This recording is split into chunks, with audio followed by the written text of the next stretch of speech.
Hello everyone and welcome to another video on building serverless applications on AWS with .NET.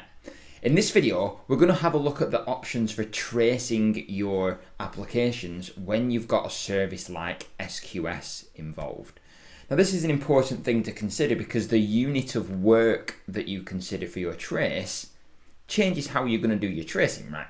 If you need to trace the entire batch, for example, to see how a batch of messages is being processed, that will be very different to if you need to trace an individual message and how an individual message will flow through your system. So what we've got to set this up is we've got a Lambda function that takes a request from API gateway and publishes that to SNS. And SNS is going to fan that message out into two separate SQS queues. Now we've got one queue where we want to process these messages in a batch because we want to make the best use of our calls to EventBridge to actually publish these messages to EventBridge. So we want to publish these messages in batches of 10 if possible to make the efficient use of the EventBridge APIs. But we've also got a separate thing that needs to happen where we need to actually start a step function workflow for an individual message. And in that instance, we want to trace the individual message that comes off the SQS queue. So we've got two very different ways and two very different units of work going on here. So let's start from the end and actually work back and have a look at what that actually looks like. So when I've actually built these traces, these are being sent off to Honeycomb, and I've filtered down this list of traces here to a single trace. And if we have a look at this trace here, we can see the message comes into our API, we've got our Lambda handler, and then a whole bunch of different things happen. So if I go off and actually look at one of these traces now in the waterfall view, we can see that we've got actually traces for three different services here. So we've got our actual API handler where we're putting the message to DynamoDB, and then we're publishing to SNS. And then we've got a separate service here for our message processor, and this is what is pulling the single message off SQS, and we're tracing a single message. And you see we've got this gap here between the SNS publish and between our Lambda function starting. That's the time the message was sat on the queue. Right? But if I go back to this list of traces now, I've also got a trace here for my batch processor. So if I go and look at that trace now, we see we've got this batch processor, which is now just a single trace. This is an independent trace to the one that came from API gateway. We've got our batch processor, and this Lambda function processed two messages in a batch. So there was two messages on the queue at that time, and then published both of them messages to EventBridge. What's really cool about using Open Telemetry and Honeycomb is that we've got this links section over on the right hand side here. So although I've got this completely independent trace publishing independent messages, I can actually link back to my original trace. So if I select this message here, for example, hit that link over there, this will now take me off to the trace that we were just looking at, where I've actually got my request coming in from API gateway. We can see my step functions, and I've got some tracing going on in step functions here as well. This is really powerful, this concept of linking, because it allows us to both trace an individual message, but also trace a batch of messages, and we can look at the performance of the batch of messages while still keeping a link back to the original trace. So let's have a look at some code now and look at how we actually implemented this. Okay, so here we are in the code base now, and to walk through how this tracing works, I thought I would actually follow a request through the system. So what we've got is we've got three separate Lambda functions here. We've got one which is actually behind our API, we've got one for processing the batch of messages, and one for processing the single message. And to start, I actually wanted to go and have a look at the SAM template we have. And if we have a look at the Lambda functions in the template, all of the functions share the same traced function handler method. And what I've done there to centralize the configuration and setup of the tracing is I actually have a abstract class that allows me to configure all of my tracing in one place. So you see in the constructor of my observable function here, I pass in some options which allow me to configure how my tracing is going to work. And then I actually configure my tracer, I add Honeycomb to export the traces to Honeycomb, and then finally I build my trace provider. My actual traced function handler then, and remember this is what will be called by the Lambda service, this simply sets up our activity source if there isn't one already, and then it goes off, and if in my configured options I want to auto start a trace, I actually set up my tracing, and then I actually call this action, which is my actual handler, and we'll see that in just a second. This auto start trace will become clearer as we move through the rest of this video. So that's where we're configuring all of our tracing in one place, and whenever an event comes into our Lambda functions, this will always be the method that will be invoked. And you see we've got some generics here to pass in a different type of request. So if we just really quickly look at how that applies to our Lambda function that is sat behind our API. So you see we have our function that inherits from this observable function, and we pass in our type of request and type of response. You see when the constructor for my function then calls the base constructor and just passes in some default trace options. As we move through this now, you see I'm overriding this handler method that comes from my abstract class. If we just flick back to the abstract class, you see I've got this abstract handler property, and I'm passing into that my actual function handler. Now this function handler should be more like what you're familiar with if you're building Lambda with .NET.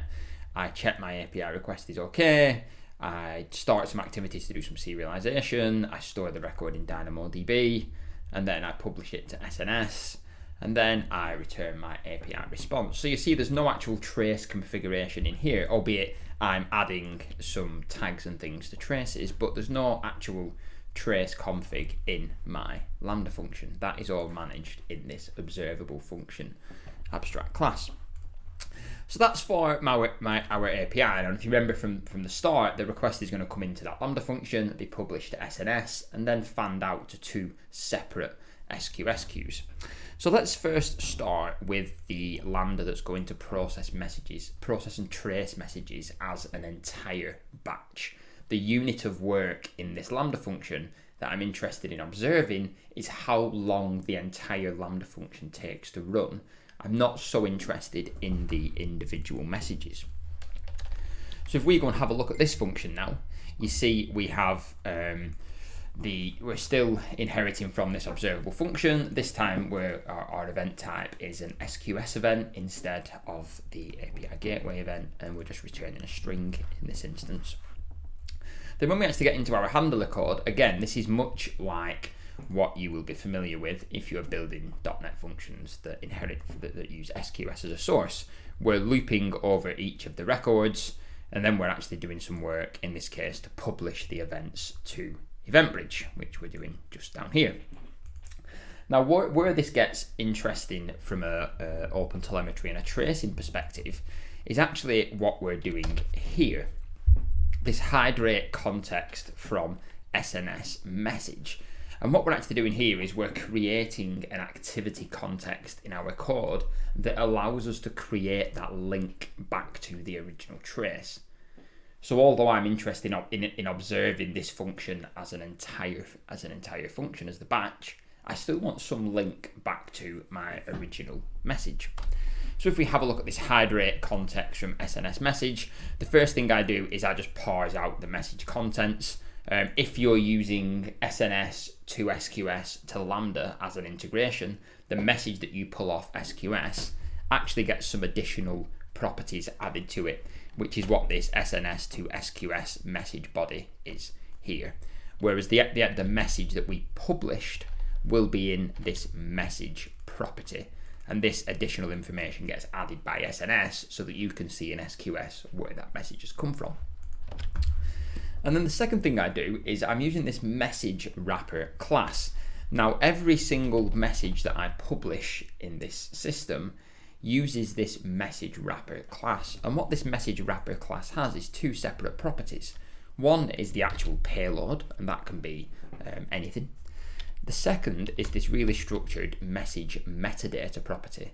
Now, there's a whole another video that I might do in the future around event schemas and message structures, but having some kind of metadata property in your messages really opens up some different possibilities. In this instance, we have our message metadata object, and in that, we have a property for our trace ID and our span ID. And this is automatically being added whenever I create a new instance of my message metadata. So now when I go off and publish the message to SNS using this message wrapper, that message that gets sent will automatically include the trace ID and the span ID that it was published from. So if we go back to our message context now, you see we're parsing out that message wrapper from the SQS event. And then we create this new activity context. And in this, to create this activity context, we pass in a trace ID and a span ID. And then we can use that activity context when we actually start this new span here for processing an individual message. We can actually pass in these links. So you see when we create this activity, the activity is going to be created under the current context, the current trace. But then we're passing in this set of links to link back to that original trace. And that's what allows Honeycomb to give us that really nice user interface where we can see the link back to the published trace, even though this is a completely separate trace. It's really powerful. So that's how we can do batch processing and create the links back to the original trace.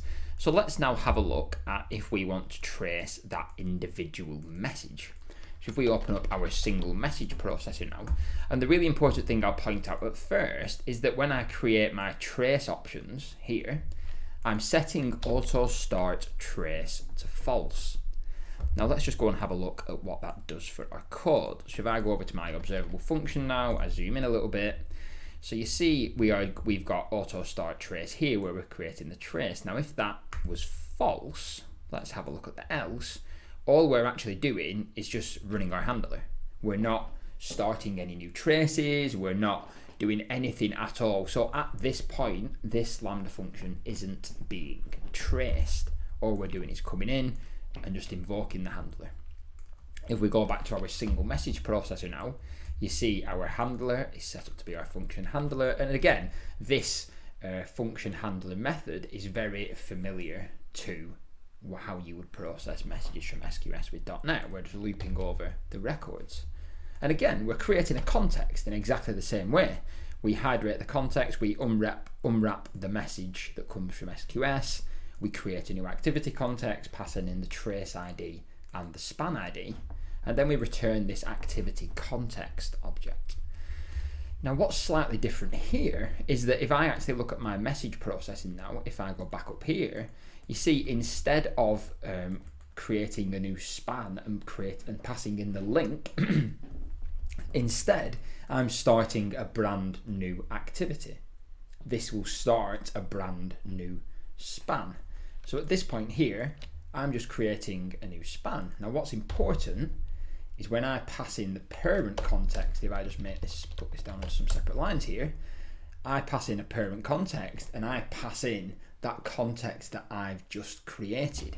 If you compare that back to how it was when we did the batch processing, and if I zoom in again here, you see I'm still using this start activity method, but in this instance I'm passing in the context for this trace as the current context.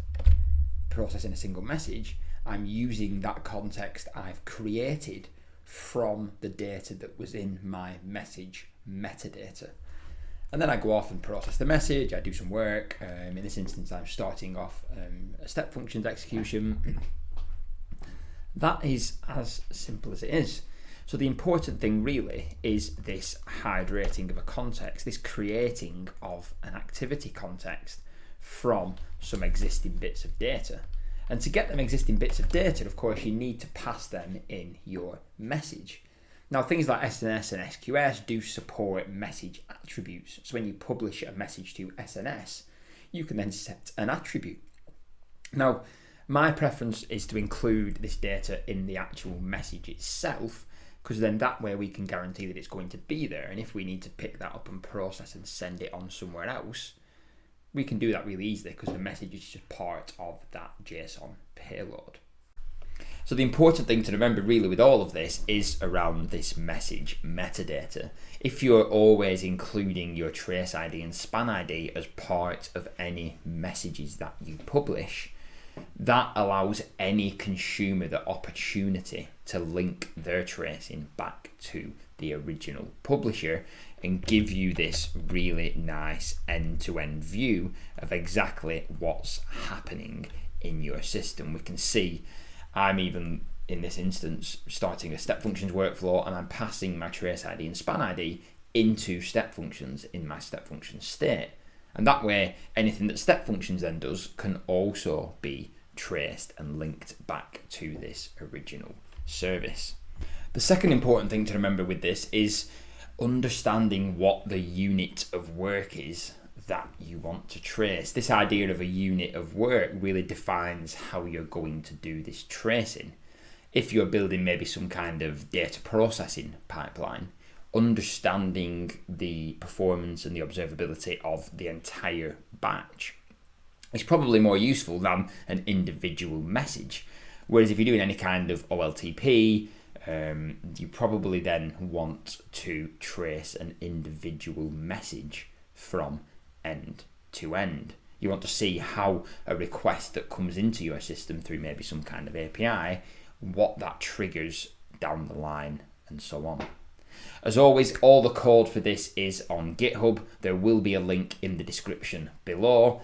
If you've enjoyed this video, if you like this video, please like, please share and subscribe. And I will see you next time for more serverless .NET and AWS fun.